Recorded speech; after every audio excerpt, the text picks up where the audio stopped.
اللهم صل وسلم وبارك على سيدنا محمد. اهلا بيكم في قناتي مطبخ تيستي بيتي. ازيكم يا حبايبي، عاملين ايه؟ ايام امتحانات، مش فاضيه خالص، عايزه اكله في الانجاز كده ما تاخدش منك وقت ولا وقفه كتير في المطبخ. يبقى صينيه بطاطس بالفراخ سهله وسريعه ومفيش حد ما بيحبهاش، وهنعمل معاها كمان طاجن رز معمر كريمه كده بيدوب في البق، يتاكل لوحده اصلا مش عايز جنبه اي حاجه. هعمل لك النهارده احلى صينيه بطاطس بالفراخ في الفرن بطريقه سهله وبسيطه وكمان سريعه. تابعي معايا الفيديو خطوه بخطوه، بس الاول انزلي اعملي لايك على الفيديو ده واشتركي في قناتي وفعلي الجرس عشان يوصلك كل جديد بعمله.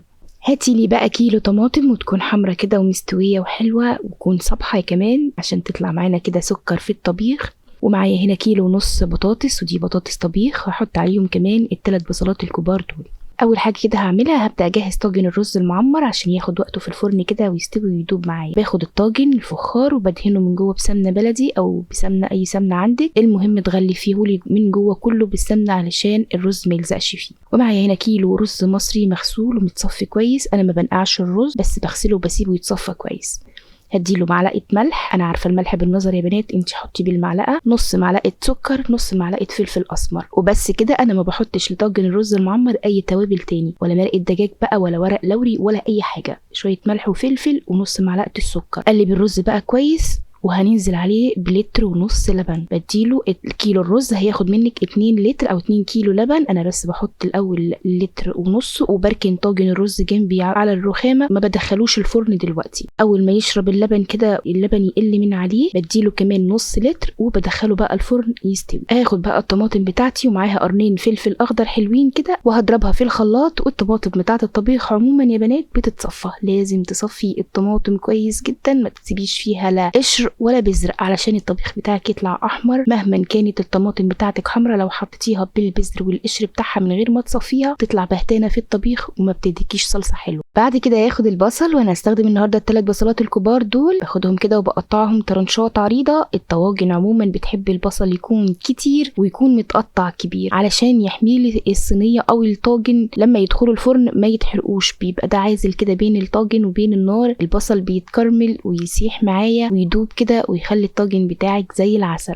انا خلطت الكميه كلها اهو، هخليها معايا استخدمها بقى براحتي. هجيب البطاطس زي ما قلت لك، ده كيلو ونص بطاطس، ودي بطاطس طبيخ مش تحمير. بقشرها، وانا بحب دايما اقشر البطاطس بالقشاره، ما بحبش استخدم السكينه. البطاطس بتاعت اليومين دول قشرتها رقيقه جدا، السكينه هتحف منك فيها جامد. القشاره بتاعتي بتظبط القشره، شايفه القشره عامله ازاي، ما فيهاش اي حاجه. فاحسن حاجه لتقشير البطاطس ان انت يا اما تكحتيها بالسكينه اليومين دول عشان قشرتها، يا اما تعمليها بالقشار. وده السمك اللي احنا عايزينه للبطاطس، ما تخليهاش رفيعه كده، لان هي هتقعد في الفرن فتره كبيره لحد الفراخ ما تستوي، فتلاقيها ماسكه نفسها كده ودايبه مش سايحه خالص في طاجن البطاطس. وبتغسليها بقى وتنقعيها في شويه ميه وملح، وحركه النقع دي مهمه جدا عشان البطاطس ما تنشيش منك في الصينيه في الفرن وتبقى طالعه معجونه معاكي كده مش واضحه البطاطس من الصلصه. باخد بقى البصل، اول حاجه خدت نص كميه البصل اللي احنا عملناها، بديها شويه ملح. خلي بالك انا عارفه عيار الملح بالنظر، اعملي انت بالمعلقه. هتاخد معلقه الا ربع ملح، نص معلقه فلفل اسمر، نص معلقه كاري، نص معلقه بابريكا.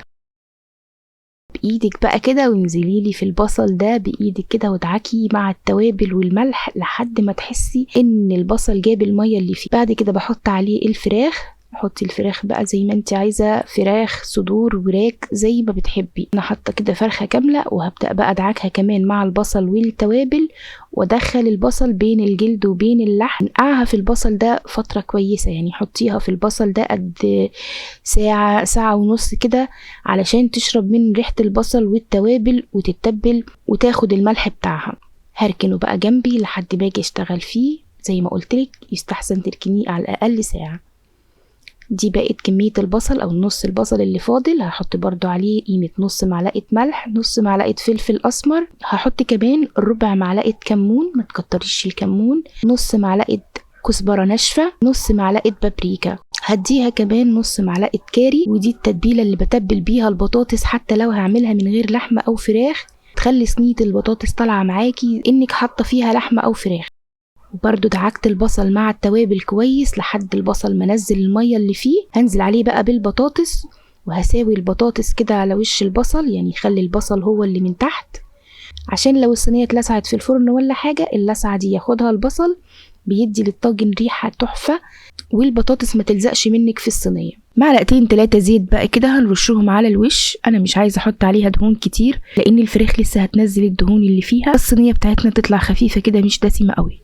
رصي الفراخ بقى على وش الصينية بتوابلها ببصلها بكل حاجة زي ما هي كده، وبرصها على وش البطاطس. انزلي بقى بالطماطم بتاعتك زي ما قلتلك في الاول، ده تقريبا كيلو طماطم، شفشق طماطم من بتاع الخلاط مضروب ومتصفي كويس، وبحطه بقى كده على صينية البطاطس وبدخله في الصينية كويس. يفضل يهز في الصينية يمين وشمال لحد الطماطم ما تنزل من بين الفراخ ومن بين البطاطس لحد تحت. بس كده احنا خلصنا النهاردة طبيخنا. الصواني هتخش الفرن، هدخلها الفرن وسيبيها بقى براحتها، تاخد لها ساعة، ساعة ونص، وهتطلع معاكي زي الفل. ده طاجن الرز المعمر طلع معايا اهو. قبل ما ياخد وش او لون انا بديله قشطة، بحط عليه كمان معلقتين كبار كده قشطة عشان الوش بتاعه يلون والرز ياخد القشطة بتاعته. انا ما حطيتلوش في الاول سمنة، يا دوب الدهنة بتاعه الطاجن من تحت. هبدأ بقى دلوقتي هديله القشطة واديله كمان معلقتين سمنة بلدي وادخله ياخد الوش الاخير تحت الشوايه. ما بياخدش حاجة، ربع ساعة كمان وبيطلع معايا ملون زي ما انت شايفة كده، تحفة. الرز مفلفل، الرزايه برزايتها، شاربه لبن، شاربه سمنه، شاربه قشطه، طعمها لوحدها كده تحسي ان انتي بتاكلي حته قشطه. وادي صينيه البطاطس بتاعتنا، خدت لها تقريبا حوالي ساعه ونص في الفرن، ما حطيناهاش على النار خالص، ما حطيت لهاش اي ميه، مستويه في الطماطم، مستويه في ميه البصل اللي احنا حطيناه. جميله يا بنات، ما فيهاش اي تفاصيل، ما فيهاش اي حاجه صعبه، كل حاجه بتطبقيها على بعضها في الصينيه وبتدخليها الفرن. واقعدي بقى شوفي وراكي ايه، هتذاكري للولاد، هتعملي اي حاجه في البيت. ده احلى طبيخ لليومين اللي احنا فيهم دول. ما بتقفيش كتير في المطبخ، ما بتعمليش حاجه، يا دوبك بتطبقيهم على بعض في نص ساعه وتحطيهم في الفرن لحد ما تخلصي اللي وراكي، بيبقى الغدا جاهز. تعالي بقى اوريكي الطاجن الرز المعمر عامل ازاي من جوه. طلع خرطه كده، ممكن تغري فيه بالمعلقه او تطلعيه خرط زي ما تحبي. شايفه الخرطه طالعه بخرطتها ازاي، والرزايه مستويه من تحت ومن جوه من قلب الطاجن، واللبن والقشطه باينه بين الرز اهو. شايفه السوا بتاعه خطير، ولا احسن مطعم هيطلعه معاكي بالطريقه دي. حاجه كده من روايح الزمن الجميل، وغذيه وجميله جدا. وادي الفراخ بتاعتي والبطاطس، شايفه الصوص بتاعها عامل ازاي، جميله مظبوطه جدا، ما حطينالهاش اي سوائل وما حطينالهاش اي ميه، مستويه منها فيها كده. والبطاطس دايبه وفي الوقت نفسه الحبايه بحبايتها مسحتش منك في الطاجن. شايفه جميله ازاي، شايفه سوى الفراخ جميله دايبه خالص زبده. تسويه الاكل في الفرن عموما على الهادي كده بتديكي احلى طعم واحسن نتيجه في اي اكل. بس كده حبايبي، ده الفيديو بتاعي النهارده، يا رب تكوني استفدتي منه ولو بمعلومه بسيطه. جربي صينيه البطاطس بطريقتي، ولو عندك طريقه تانية بتعملي بيها صينيه البطاطس يا ريت تكتبي لي رايك في الكومنتات. وما تنسينيش بقى باللايك والشير وسبسكرايب وتفعيل زر الجرس للقناه لو محتوى قناتي بيعجبكم. والسلام عليكم ورحمه الله وبركاته.